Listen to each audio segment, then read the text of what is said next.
I'm very happy to speak to this gathering of WorkWell leaders and to support you in your efforts to raise standards of leadership and corporate practices to support mental well-being, really the well-being of all of us. It's not a small matter. In fact, this is now a national priority. Mental health is a national priority.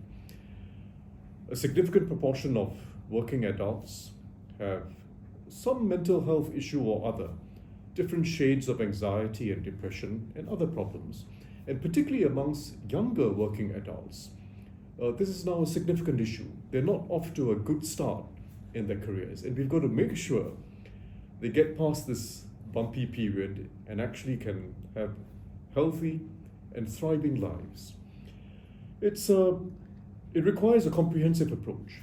It really requires a whole ecosystem to prevent mental health problems from developing, and when they do develop, to spot them early and to address them through counseling, through therapy, and sometimes through treatment.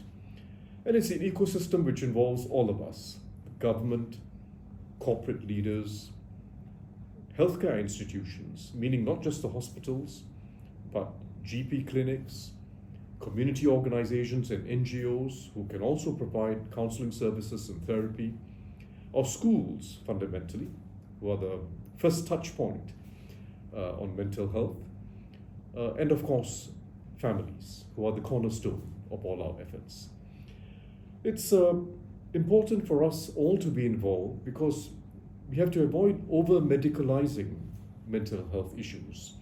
We've got to ensure that a supportive environment in school, at work, in the community, at home, is our fundamental approach to addressing mental health issues. And it means that all of us have to play that role. Make sure that no one feels a stigma in telling others that they have some form of anxiety or depression or bipolar disorder or any other form of mental health issue. It's just like reporting that you have a flu. There's nothing wrong in that. The reason why this matters is because it's costly. It's certainly costly for individuals because their incomes are affected. It's costly for the whole economy. The best estimates suggest it's a significant cost. But it's not just about economic costs. It's also the right thing to do for all of us to be concerned about this. For us as responsible corporate leaders and as fellow citizens to be concerned about this is the right thing to do. It makes us a better society. Not just because we are trying to address absenteeism or even presenteeism, which is when people are present but not fully engaged at work, not just because of productivity losses, but because we become a better society if we are empathetic to everyone with a mental health issue. It starts young in schools, and we're going to do a lot more in our schools. We're training up all teachers with basic counseling practices.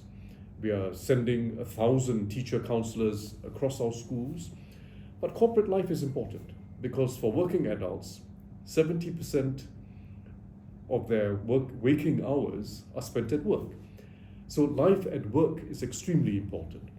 And we have to address this both through formal standards and informal standards. The formal standards are coming into place because the government is putting in place workplace fairness legislation that will prohibit companies from discriminating, employers from discriminating against people with mental health conditions.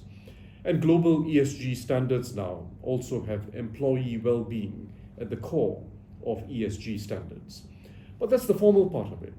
The informal standards are extremely important, and I urge all our corporate leaders to take the lead. Make your company a role model, a beacon of a culture of empathy, a culture which provides proactive support to those with those different shades of anxiety or depression.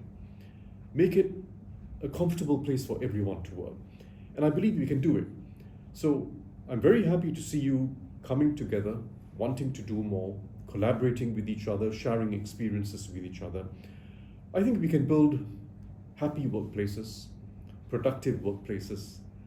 We can build places where everyone can thrive and we become a more inclusive society. Thank you.